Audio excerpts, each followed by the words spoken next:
What if the world had written her off as worthless?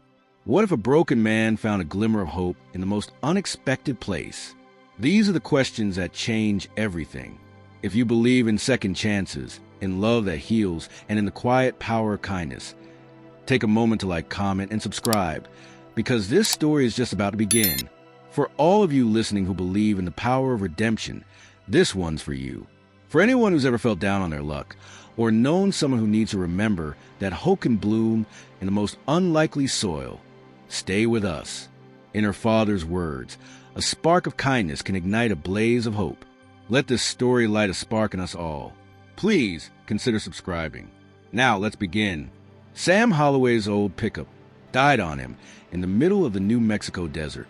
Steam hissed from under the cracked hood like a wounded snake, and the afternoon sun bore down mercilessly. Maya, Sam's little girl, sat in the back seat wrapped in a thin blanket, staring out at the empty expanse.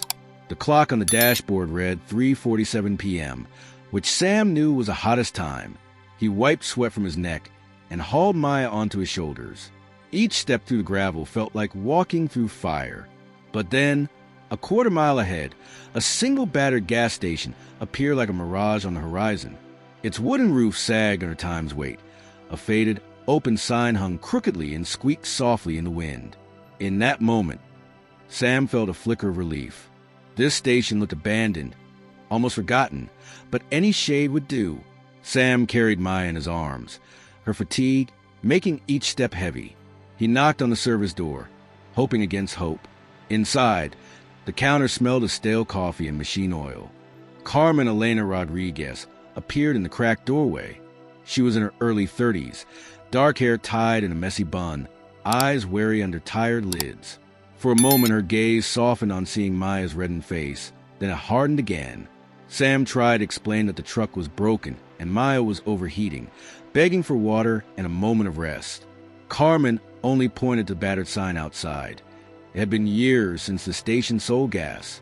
At last, she stepped aside and opened the door a crack, barely enough to let Sam, Maya, and their daughter slip inside. Stepping into the small station felt like traveling back in time. The air was cooler and smelled of old motor oil, stale coffee, and the dust of 1,000 lost days. Shafts of late afternoon light cut through grimy windows, illuminating cobwebs, and expired candy bars still rotting in empty display cases. A single oscillating fan clattered lazily in the corner. Carmen moved behind the counter and brought out a chipped glass. Without a word, she poured the coldest water they had into a rag and pressed it gently against Maya's burning forehead. The relief was instant. Maya shivered as coolness eased her fever. Sam knelt to wash the sweat from Maya's face, and Carmen quietly returned preparing something on a hot plate in the corner. Two little girls with matching dark braids emerged shyly from behind the counter. They were Carmen's own daughters, clutching a broken doll and a handmade picture. They watched Sam and Maya with wide, curious eyes. Carmen murmured a warning in soft Spanish, and they scurried back to the shadows. Sam noticed an old photograph on the wall of a younger Carmen with two terrified little girls. It was this moment, years ago. Now she was this moment. Outside, late afternoon gold seeped into the desert sky. Sam went out to check his truck again as Carmen heated beans over the small stove. By the time Sam returned, Carmen had prepared a simple meal, steaming tortillas and beans with rice. Maya had perked up with the water and was hungry. They ate dinner under the single flickering bulb in peace. The twins yawned against their mother's arms. The heavy day gave way to the gentle hum of evening. Outside, the station's ancient refrigerator had stopped humming, and only the soft buzz of crickets filled the air. For a moment, as Sam passed bowls of food and the children ate quietly, time itself seemed to stop. The stillness was comfortable, two families finding comfort in shared bread and warmth.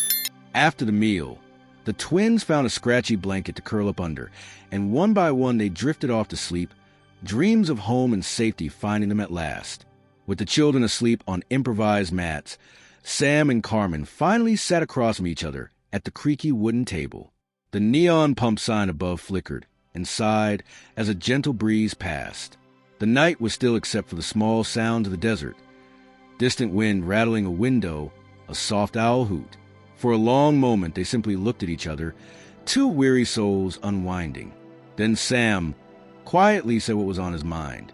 He had been a firefighter for years, a hero who ran into burning buildings, but he admitted to Carmen that the hardest thing he'd ever faced was out there in the desert. Losing Maya in a custody battle was a fire he had never managed to beat. His voice faltered and cracked on the memory of the court verdict. Carmen looked down, her eyes reflecting his pain, the loss of the little girl who was not even her own blood, yet whose life he had fought so hard to protect. Carmen listened quietly. In turn, she confessed something that had lived in her heart for years. This gas station was all she had left of her father's legacy. He had loved this place more than anything. Before he died, he made her promise to keep it running, to never sell it. Everyone else in town had scoffed. Her own siblings had laughed at her stubborn refusal to abandon the station. They called it a dusty relic, a fool's errand. But it had been Carmen's last tie to her childhood, to the one man who believed in her. He thought the station was worth saving, she said softly, no matter what anyone else said. Sam shook his head gently. In his eyes, Carmen finally saw something she'd forgotten: pride. He insisted this wasn't weakness at all, but strength. He told her that staying here, protecting something so small that still mattered, took more courage than giving up. In my eyes, that's strength, he said. Carmen realized in that moment that Sam meant it. Together, beneath the broken full-service sign in a sky bright with stars, they each felt something neither had dared hope for before: a fragile new peace. The crickets sang, in a distant night bird called, and in that quiet night wind Carmen laid her head on Sam's shoulder. For once, neither felt completely alone. Sunrise the next morning was gentle. Carmen was already brewing coffee and heating last night's beans on the stove when Sam woke on the thin cot in the office. Maya and the twins were quietly eating breakfast, cinnamon tortilla and beans, by the counter. The station felt peaceful and familiar, like a sleeping church in the early light. Sam's shirt was still damp from sweat, and he had a faint coffee smell on his sleeve. He poured himself a cup and sat beside Carmen as the first rays glinted on the dust motes. Then Carmen turned to him with calm determination. She said quietly that there was a way he could help protect this place. At first, Sam didn't understand. Carmen explained that the only way to legally keep the station in her family was if he married her. It wasn't about romance. It was about legacy. She wasn't asking for love, only for the promise to stay. Sam felt his throat tighten as he realized what she meant. It was a practical move, born of desperation and faith. For a long moment, Sam was stunned. He hadn't expected this, but he understood immediately. He met Maya's eyes and saw trust there. He thought of the triple wedding night ahead. By midday, Sam took off his own worn wedding band and placed it in Carmen's hand.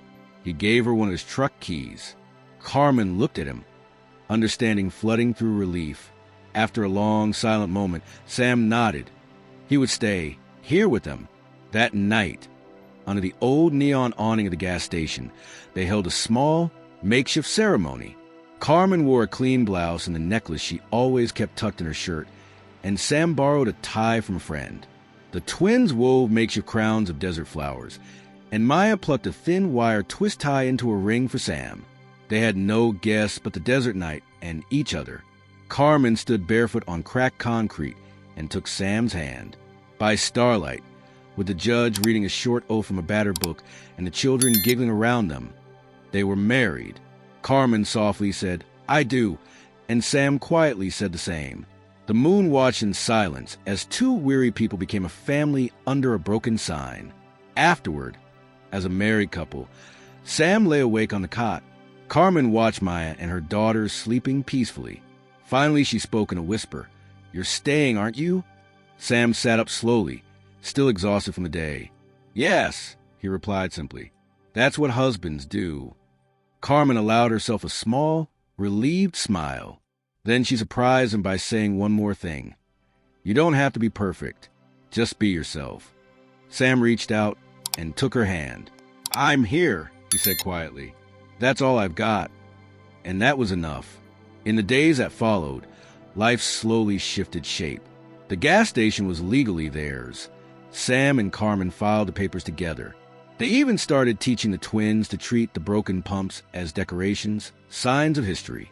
Sam found Maya's little shoes in the office and brushed the dust off before she ran inside. Carmen saved the sweetest piece of fruit for Maya at bedtime. They discovered that love could be quiet, shown through small acts, not fireworks. It was in this new routine that the station revealed its deepest secret. One quiet afternoon while Sam was sweeping the floor, he noticed a fine seam in the concrete at the far side of the shop.